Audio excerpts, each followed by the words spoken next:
Hello, we are group A37 and my name is Ingrid and my student ID is 114ZU1036. Hi, my name is Luana Vallejos and my student ID is 113ZU1032. Hello, my name is Ariel Abidzar Ramadhan or Hunting Shang and my student ID 114ZU1045.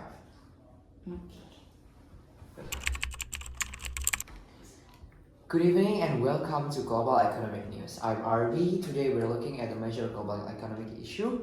Why have central banks in the United States and Japan moved beyond traditional monetary policy and start using quantitative easing or QE? What problem are they trying to solve? To help understand this, we're joined to researcher Luana and Ingrid. Welcome. Thank you, Arby. I'm glad to be here. Let's start from the beginning. What exactly is happening in the US and Japan that made QE necessary? Well, in both countries, the main problem was the traditional monetary policy stopped working. Normally, central banks lowered the interest rates to stimulate the economy, but in these cases, the interest rates were already close to zero. Exactly. In the US, this happened during major crises like 2008 financial crisis and 2020 pandemic. The economic needed strong support, but interest rates couldn't go any lower. In Japan, the problem was even deeper. After the 1990s, the country experienced long-term stagnation and inflation, meaning prices were not increasing and growth was very slow. This situation is often linked to the liquidity trap, where people and businesses don't respond to low interest rates. So central banks need to use a different tool, and that's where the quantitative easing comes in. So, how did each country respond with QE quantitative easing? Well, in the United States, the QE was mainly used as a short-term solution to crisis.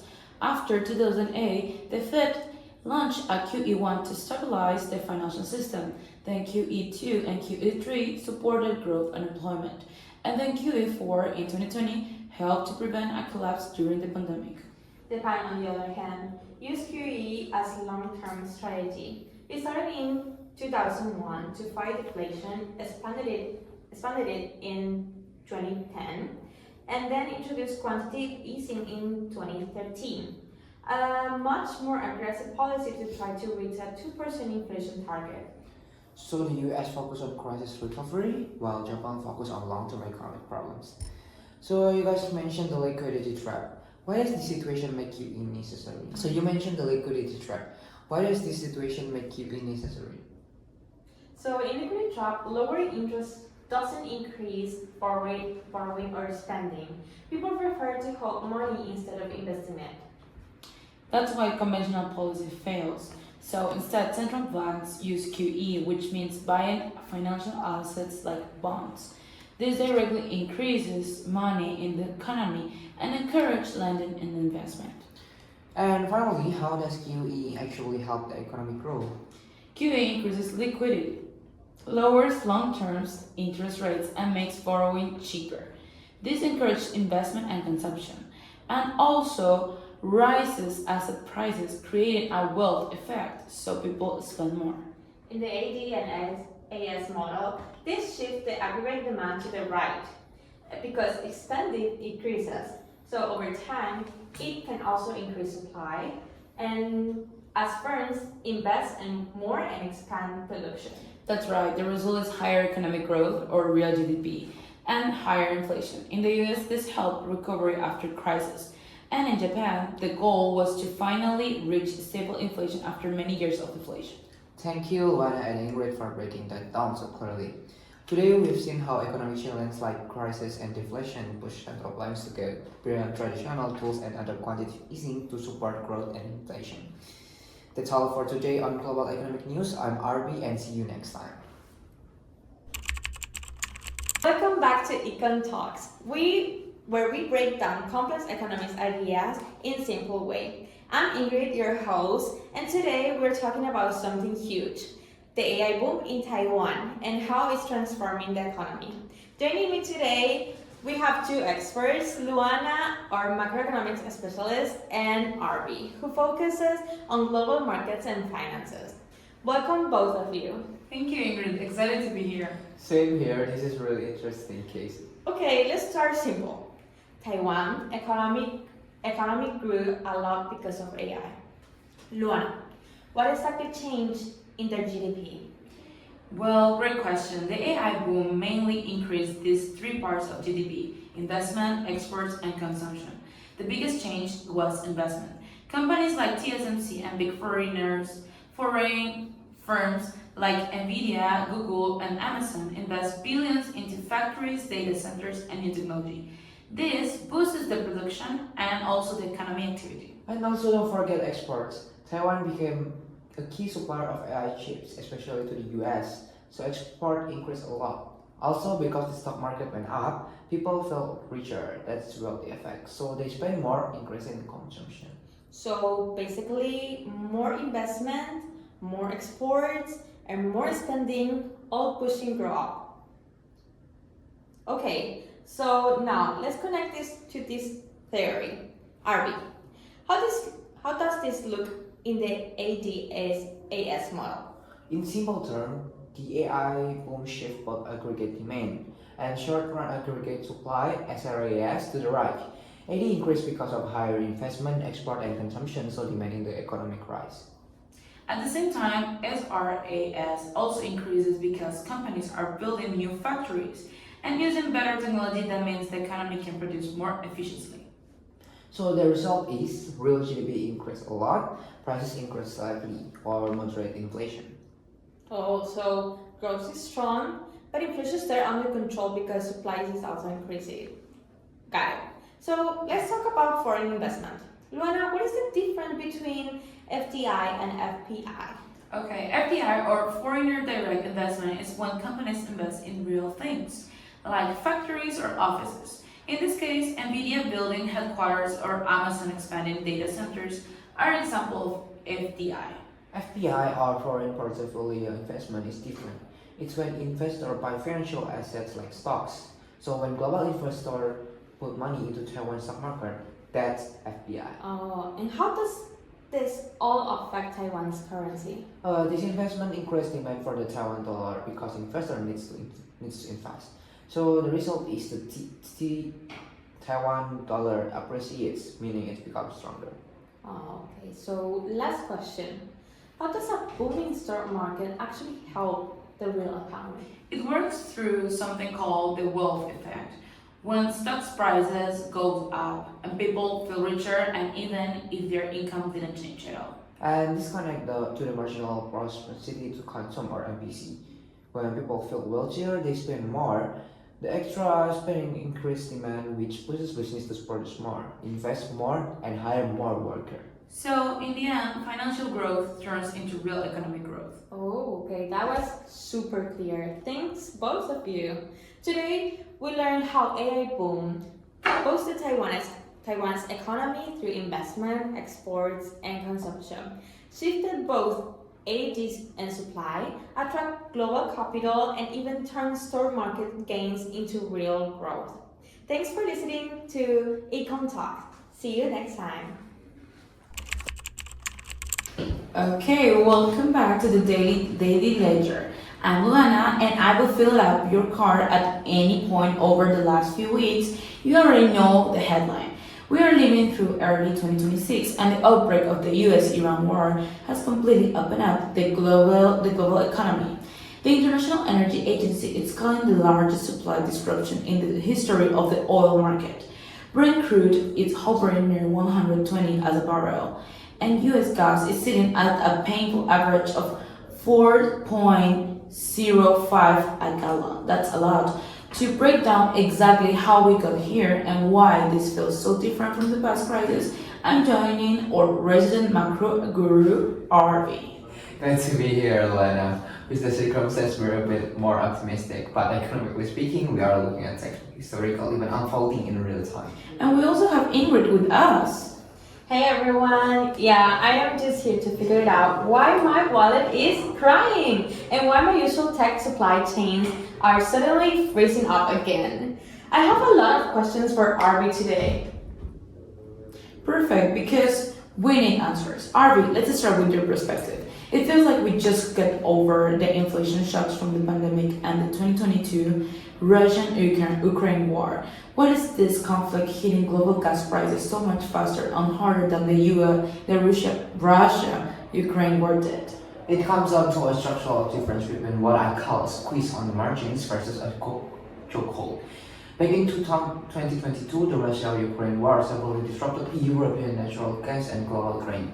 It was terrible, but oil could still be rerouted. Tankers changed path, and Europe adjusted by importing seaborne liquefied natural gas.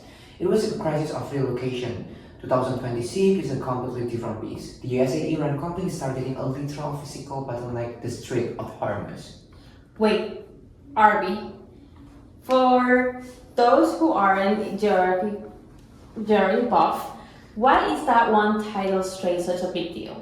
Can the tankers just go around? I wish they could, Ingrid, but they cannot. Nearly 20% of the entire world oil and LNG passes through that narrowest way. Iran's closure of the straits, combined with the excess of infrastructure in places like Qatar, has instantly frozen 20 million barrels of oil per day out of the market. 20 million barrels, that's an insane number. Yeah, it's unprecedented. And there are two economic reasons why this triggers an immediate spike in gas prices. First, we have what we call inelastic short-run demand. Societies cannot stop driving, shipping goods, or heating factory overnight because business and consumer must buy full in the short term regardless of price. A sudden drop in supply triggers immediate aggressive bidding wars on the global market. Second, it's about irreplaceable volume. You cannot find 20 million spare barrels a day anywhere else on Earth. When physically supply drops overnight, prices have to spike exponentially just to ration what's left. So basically, we're all playing a global game of musical chairs, but 80% of the chairs were just mashed to pieces. Exactly, and that brings us to the ugly world that everyone is whispering right now, stagflation.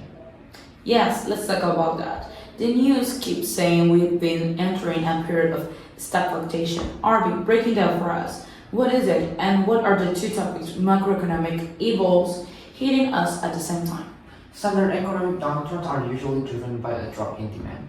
People stop buying, price falls, and the economy slows. Stagflation is an unnatural, painful hybrid. It's when you have a stagnant economy suffering from high inflation and high unemployment or contracting economic output. At the exact same time, the two evils we are seeing right now are high inflation, driven by those skyrocketing energy and transport costs, and economic contraction, which we are already seeing as the economies of energy importing powerhouses like Japan, South Korea, and Europe start to shrink. Okay, but Arby, we had recessions before.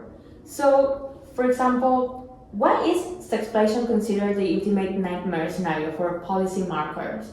Why can't the central bank just do what they normally do and fix it? Because the central bank's playbook is built to fix demand problem, not supply shocks. Think of it as a structural threat.